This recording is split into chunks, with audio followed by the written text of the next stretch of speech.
그 문제를 해결하려면 이라는 제목으로 하나님의 말씀을 증거하도록 하겠습니다. 살아가면서 우리가 많은 문제를 만납니다. 그 문제를 대하는 우리의 일반적인 모습을 가장 단편적으로 보여주는 표현이 있다면 그것은 아마도 그것만 해결되면 이 아닐까 생각합니다.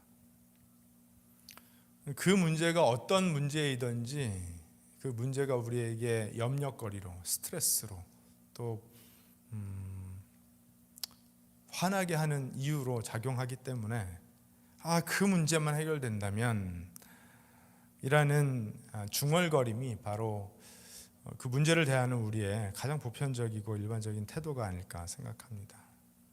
이 잠만 좀 줄면 성공할 수 있을 텐데, 이 식단만 바꾸면 내가 건강해질 수 있을 텐데, 이런 표현들로부터 이번에 내가 한번 프로모션 받으면 연봉도 올라가고 또 삶이 필 텐데, 이 론만 다 갚고 나면 정말 날아갈 것 같은 자유를 얻게 될 텐데, 이 관계만 회복된다면 모든 게 바뀔 텐데, 그러다가 그 문제의식이 좀 커지게 되기도 하죠. 이 사회 구조만 바뀌면, 저 정치인들만 없어진다면 세상이 바뀔 텐데, 그런 생각을 하게 됩니다. 그래서 마치 우리가 경험하는 모든 문제들이 나의 밖에 있는 것으로 여겨서 그것만 해결되면, 그 문제만 해결되면 내 인생이 정말 괜찮아질 텐데, 이런 생각을 하지 않나 생각해 봅니다. 그런데 문제의식을 가지는 것은 좋지만 그 문제의 근원, 그러니까 문제 밑에 있는 문제를 다루지 않으면 그 문제들이 해결되지 않는다고 성경은 말합니다. 그 문제 밑에 있는 가장 근원적인 문제를 해결할 수 있도록 은혜를 하나님이 주신다라고 성경은 우리에게 말합니다. 그래서 오늘 어떻게 하면 그 문제가 어떤 문제일지라도 그 문제를 해결하기 위한 진짜 문제를 해결해가는 이스라엘 공동체의 모습을 우리가 보면서 우리 각자 개인의 삶, 또 우리가 속한 공동체의 문제들이 어떻게 해결될 수 있을지를 하나님 앞에서 그 해답을 얻는 시간 되었으면 좋겠습니다. 오늘 말씀에 기록된 이야기는 우리가 지난 사무엘 1장부터 시작할 수 있겠죠. 1장의 그 한나의 기도로부터 시작되어서 4장의 블레셋과의 전투로 시작된, 또 엘리 제사장과 두 아들이 보여주고 있었던 이스라엘의 영적 타락의 단면, 그리고 언약궤를 가지고 왔다 갔다 하는 그 모습, 또 그들을 끊임없이 괴롭히고 있었던 블레셋과의 갈등, 이런 이야기들이 종결지어지는 그런 이야기입니다. 꽤 많은 이야기들이 이 사무엘상 7장에 기록이 되어 있는데, 이것은 살아계신 하나님께서 자기의 백성의 영적 방황을 어떻게 참된 회복으로 인도하시는지를 보여주는 거룩한 패러다임이라고 볼 수가 있을 것 같습니다. 그래서 이 패러다임을 우리가 우리의 삶 속으로 가지고 가서 하나님께서 나의 문제들을 어떻게 해결하시는지도 보는 그런 은혜가 꼭 있었으면 좋겠습니다. 오늘 말씀을 보니까 2절에 궤가 언약궤죠. 기럇 여아림에 머문 날로부터 약 20해 동안 오랜 세월이 지났다라고 성경은 기록하고 있습니다. 20년이라는 세월이 성경이 기록된 역사를 고려하면 짧다면 짧을 수도 있지만, 그러나 우리가 20년을 살아보면 알죠. 긴 시간입니다. 세대가 성장하는 기간이죠. 한 영혼이 태어나서 20살이 되는 그런 시간이고, 한 민족의 영적 정체성이 완전히 재형성될 수 있는 그런 시간입니다. 그러니까 우리가 살아가고 있는 이 미국 땅만 봐도 2005년의 미국과 2025년의 미국은 많이 다르고, 또 우리의 조국 대한민국도 2005년의 대한민국과 2025년의 대한민국의 모습이 많이 다르다고 할 수 있습니다. 교회들도 마찬가지겠죠. 20년이 지나는 동안 많은 일들이 일어날 수 있습니다. 근데 오늘 말씀을 보니까 이 20년이나 되는 동안 이스라엘의 온 족속은 주님을 사모하였다라고 기록을 하고 있습니다. 근데 이 사모했다라는 그 번역은 좀 풀어서 설명을 하면 그냥 하나님을 갈망하고 바라기만 하는 것이 아니라 그 안에 탄식이 담겨 있는 갈망입니다. 그래서 영어 번역들이 뭐 다양한 번역들을 해 놓았더라고요. 그래서 longed for God 또는 mourned and sought after. 그러니까 슬퍼하고 탄식하면서 구하였다. 뭐 이렇게 볼 수도 있고, 또 어떤 그 주석가는요 보니까 이것을 거룩한 슬픔으로 표현하더라고요. 거룩한 슬픔. 그러니까 하나님을 바라기는 바랬으되 하나님께 돌아가서 하나님과 친밀감을 누리면서 하나님을 바라는 것이 아니라 마땅히 하나님께 돌아갈 방향을 잡지 못한 상태에서 이스라엘 땅에 하나님의 도우심이 임하기를 바라는 상태였다라고 볼 수가 있습니다. 언약궤가 이스라엘 지역으로 돌아오긴 했지만 그들의 하나님과의 관계가 회복되지는 않아서 그 이제 이스라엘을 언제나 괴롭히고 있었던 블레셋의 괴롭힘, 또 이스라엘이 내부적으로 당면하고 있었던 여러 가지 갈등의 문제들, 그리고 블레셋과의 전쟁을 치르면서 입었던 피해, 그런 것들이 복구되지 않아 참 어려운 시절을 보내면서 어떻게 하면 우리가 하나님의 도우심을 받을 수 있을까 바라고 있었다라고 볼 수 있습니다.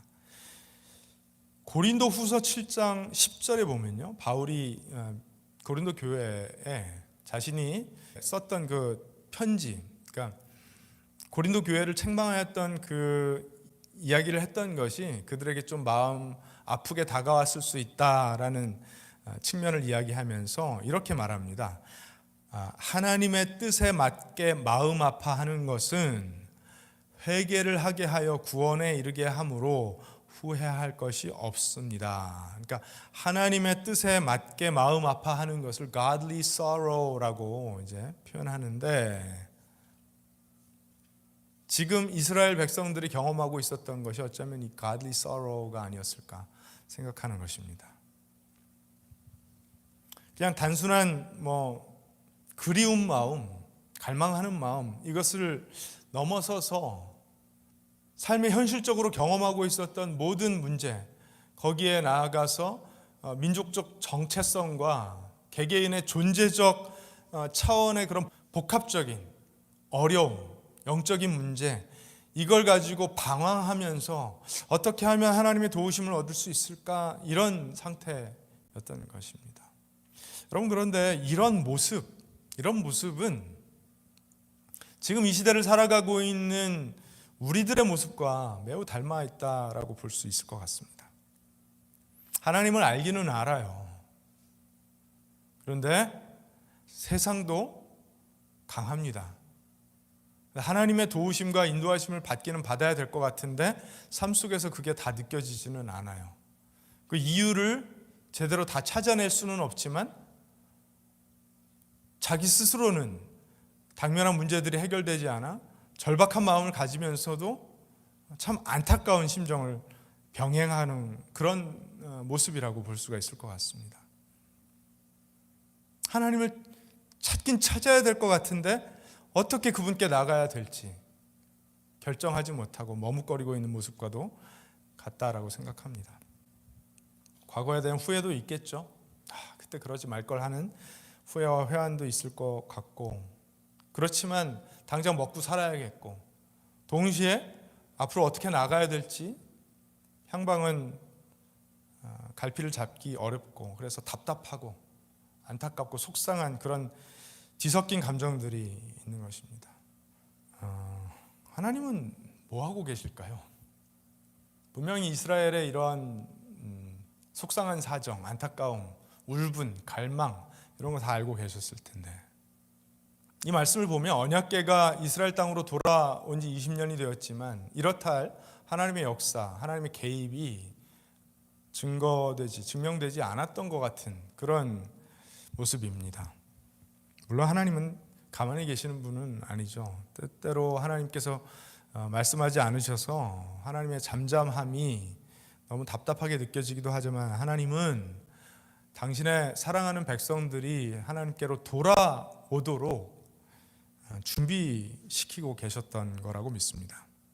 이스라엘은 외부로는 블레셋이라는 군사적 적을 두고 있었고 내부적으로는 어땠죠? 이미 사사시대를 지나면서 여러 우상들을 받아들여서 이방신들을 받아들여서 영적으로 매우 혼탁하고 뒤섞여 있는, 그래서 그들의 삶까지도 매우 타락해버린 그런 시기를 지나고 있었죠.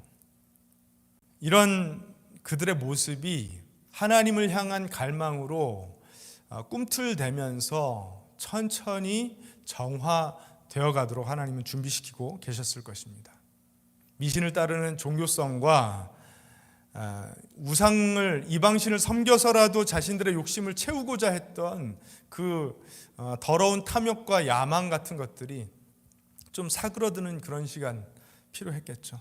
그리고 이 백성들을 준비시켜서 이제 하나님 앞에 올바로 설 수 있도록 하는 리더십이 필요했는데, 엘리 제사장이 죽고 나서 사무엘이 등장했지만 하나님은 이 사무엘 또한 준비시키셔서 백성들 사이에서 그의 영적인 권위가 확립될 수 있도록 준비시키셨던 것 같습니다. 그래서 백성들 사이에서 사무엘이 그들의 문제를 중재하는 역할을 이미 하고 있었고, 그래서 사무엘의 말에 귀를 기울이는 관계가 이미 형성되었던 것입니다. 그래서 사무엘이 이제 하나님께로 돌아갑시다, 오늘 본문에 기록된 것처럼 여러분이 만약에 하나님께로 돌아오기를 원한다면 이렇게 해야 됩니다라고 말할 때에 그의 말에 권위가 실려서 그의 말을 따를 수 있는 관계가 사무엘과 이스라엘 공동체 사이에 형성되도록 하셨던 것 같습니다. 너무나 타락해버린, 그래서 말귀를 알아들을 수 없는 처지에서는 이스라엘 앞에 아무리 사무엘이 외쳐도 들을 준비가 되어 있지 않기 때문에 들을 수 없었겠지만, 이제 20년이 지나는 동안에, 그리고 블레셋과의 전쟁과 전투, 그 후에 겪었던 여러 가지 아픔과 상처, 또 치러야 됐던 대가, 이런 시간을 지나면서 하나님 준비시키셨던 것입니다. 이제 하나님이 주권적으로 그들의 삶에 개입하셔서 얼른 역사해 주셨으면 하는 기대가 높아질 즈음이었던 것입니다. 그렇게 보면 하나님은 바울처럼 어느 날 갑자기, 모세처럼 어느 날 갑자기 그들의 삶의 방향을 완전히 바꿔주셔서 하나님을 따라오도록 강권하시는 경우도 있지만, 많은 경우에 하나님의 백성들이 하나님께로 돌아올 수 있는 과정을 겪도록 하셔서 모든 일들이 자연스럽고 순적하게 일어나도록 하셨던 것을 볼 수가 있습니다. 우리의 삶에 대해서 생각해 볼 때도 그러한 관점으로 하나님의 일하심을 해석해낼 줄 아는 것이 영적인 능력이라는 사실을 여러분 꼭 기억하셨으면 좋겠습니다. 사무엘이 이스라엘의 회복을 이제 외치기 시작합니다. 여러분이 온전한 마음으로 주님께 돌아오려거든 이방의 신들과 아스다롯 여신상들을 없애버리고 주님께만 마음을 두고 그분만을 섬기십시오.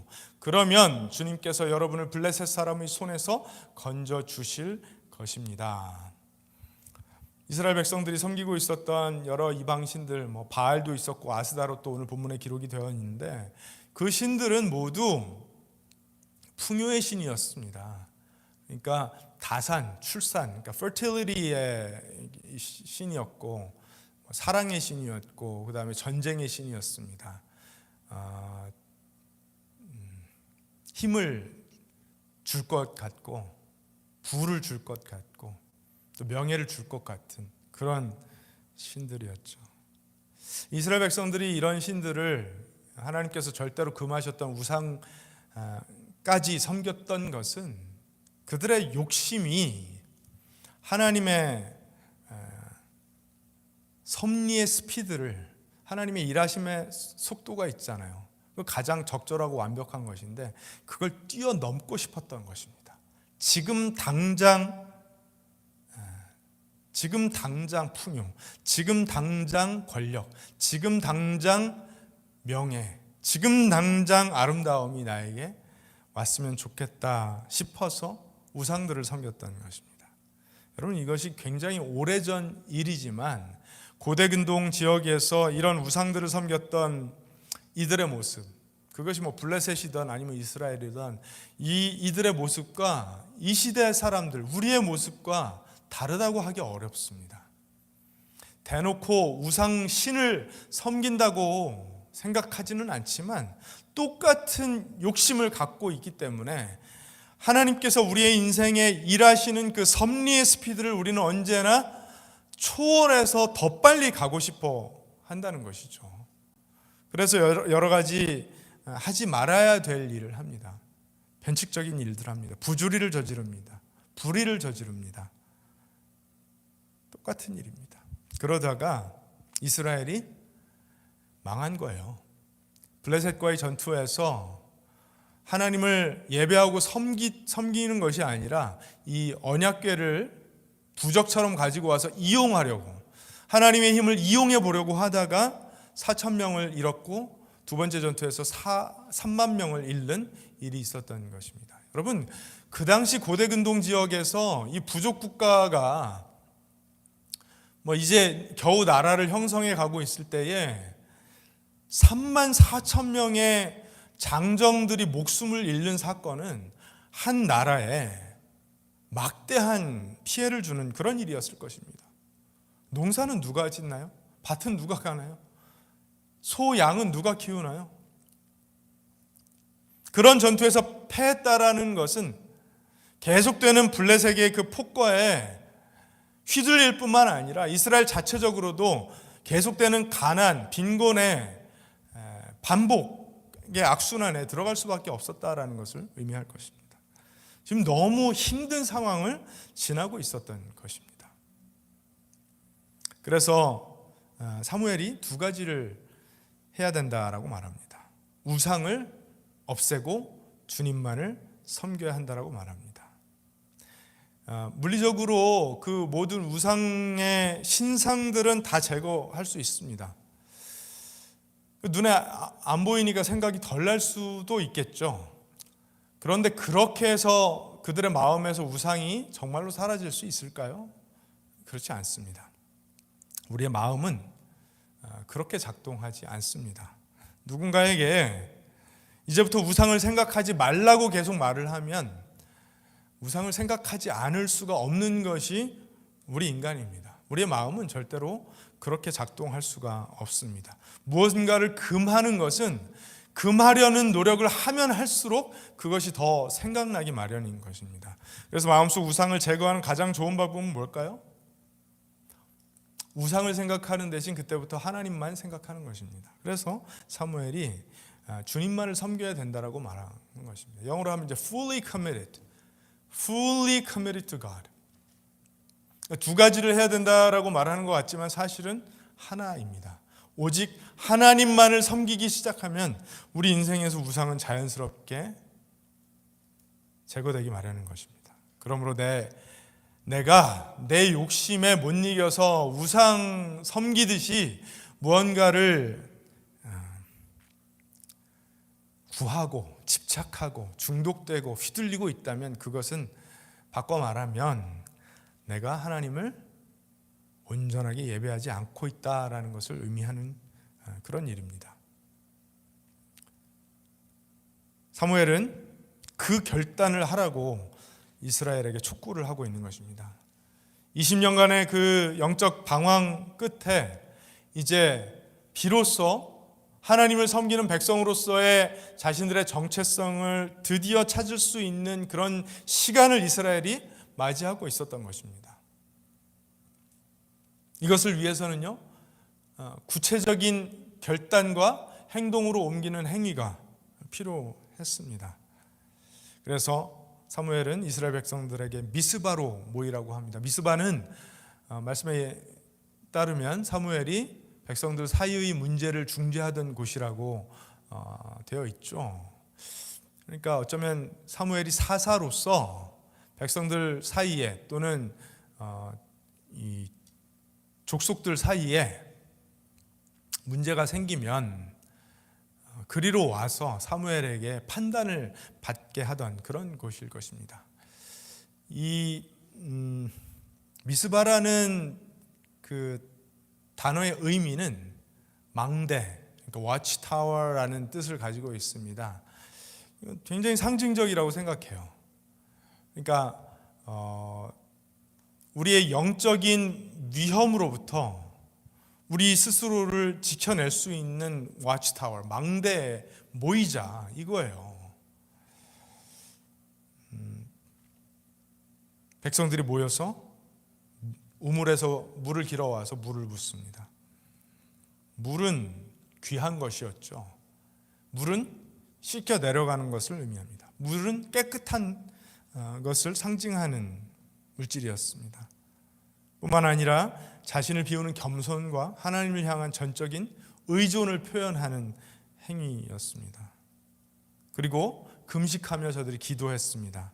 육신의 그 필요와 욕구를 제어하고 절제하면서 오직 하나님의 그 존재 앞에서, 하나님의 존전에서 자신의 영적 실제에 집중하는 그런 결단이었습니다.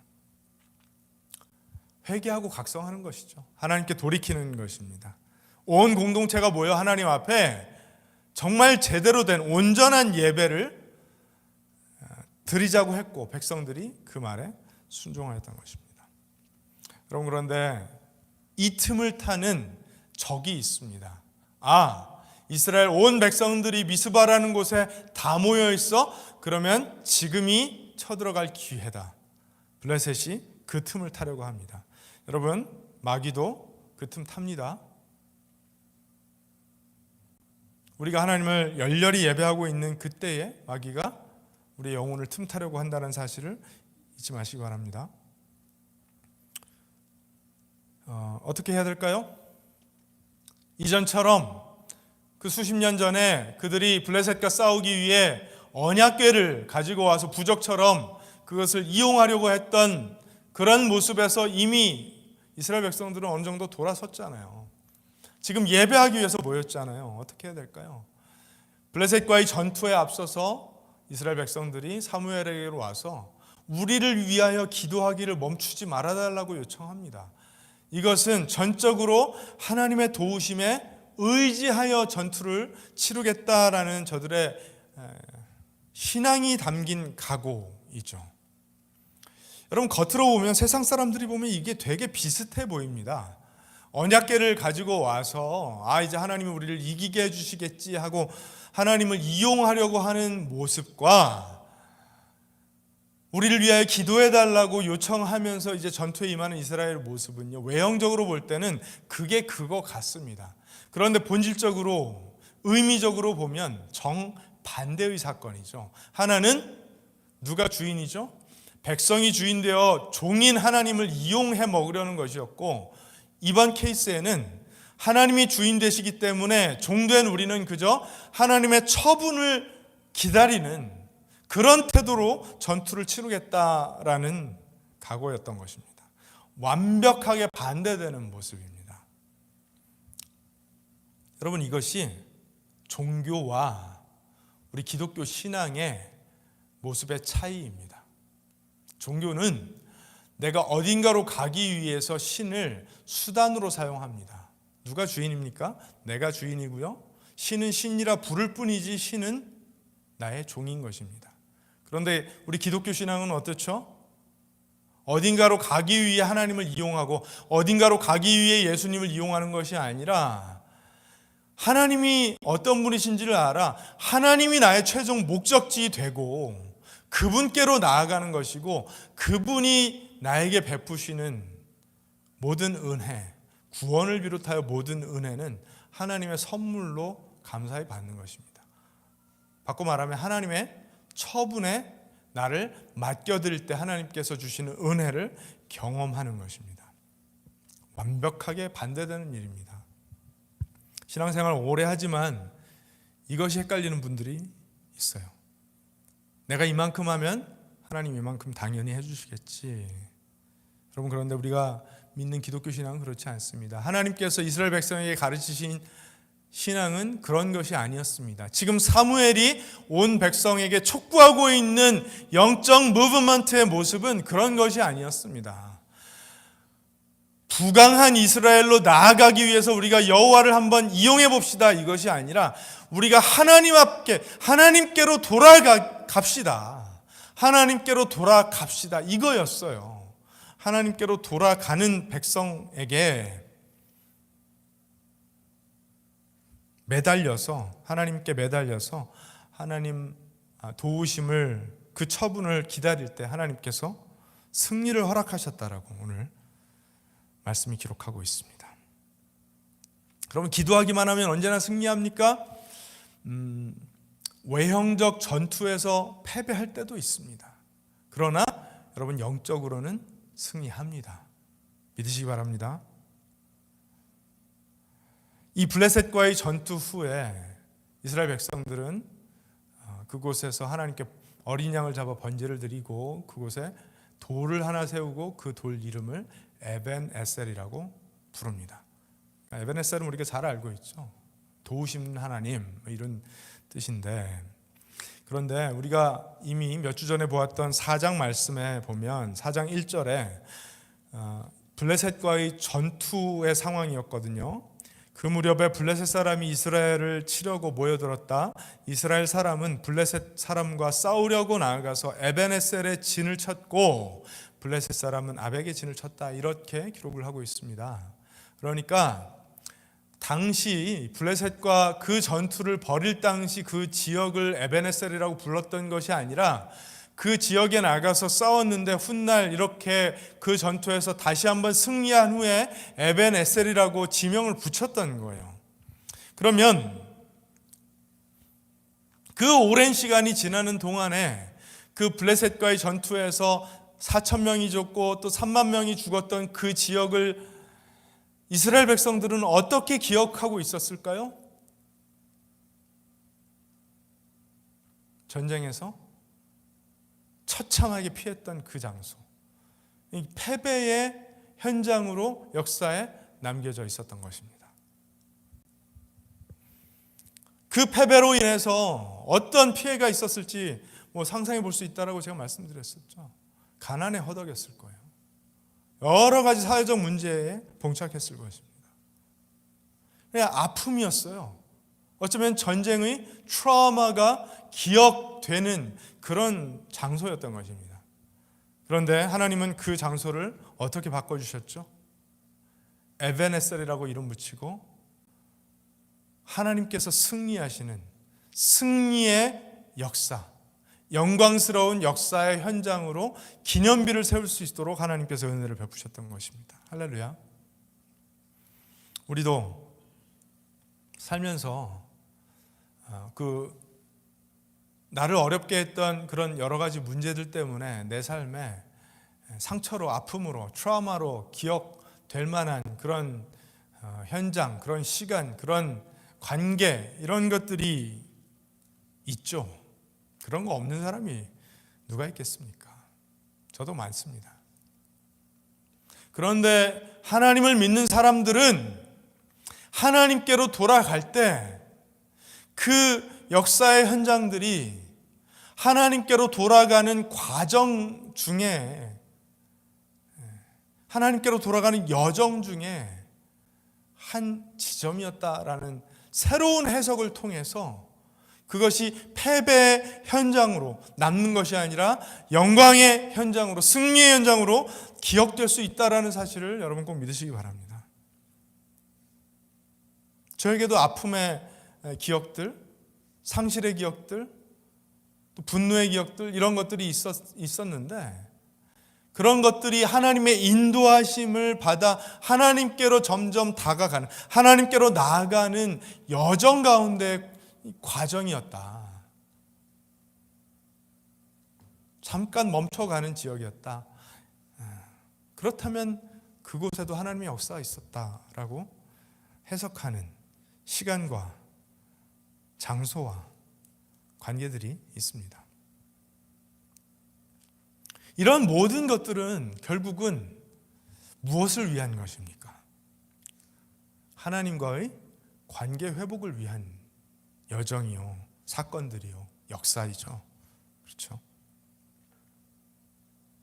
우리 생각에는 나에게 문제를 주고 있는 모든 외적인 환경들, 그 문제만 해결되면, 그것만 아니면, 그 사람만 아니면, 뭐 이렇게 생각되는 외부적인 환경들이 문제의 근원처럼 여겨져서 다투고 싸우고 뭐 그럴 때 많지 않습니까? 그것이 나의 밤잠 못 이루는 이유가 되고 소화불량의 이유가 되고 앞을 불안하게 바라보게 하는 이유가 되고 그렇지 않습니까? 그래서 그 문제만 해결되면 다 괜찮아질 텐데 이렇게 생각하지만 실제로 그렇지 않습니다. 그 문제들 밑에 있는 진짜 문제가 해결되기 전까지는요, 우리는, 인간은, 이 세상은 그 문제들의 완전한 해결을 경험할 수가 없습니다. 하나님은 바로 우리의 그런 현실을 너무나 잘 아시기 때문에 근본적인 해결책을 하나님 스스로 우리에게 제시해 주시고 계시는 것입니다. 이스라엘에게는 나에게로 돌아오라. 예수 그리스도를 통해서 교회에게는 나에게로 돌아오라. 나를 따르라. 내 말을 믿고 나에게 순종하라.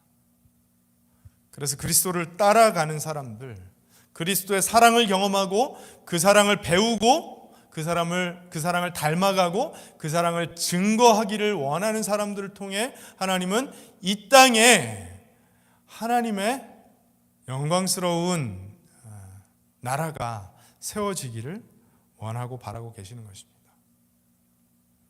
지금 전쟁 중인 나라들이 있죠. 영토를 확장하려는 세력들이 있죠. 부와 권력을 손에 쥐고 절대로 놓지 않으려는 세력들이 있죠.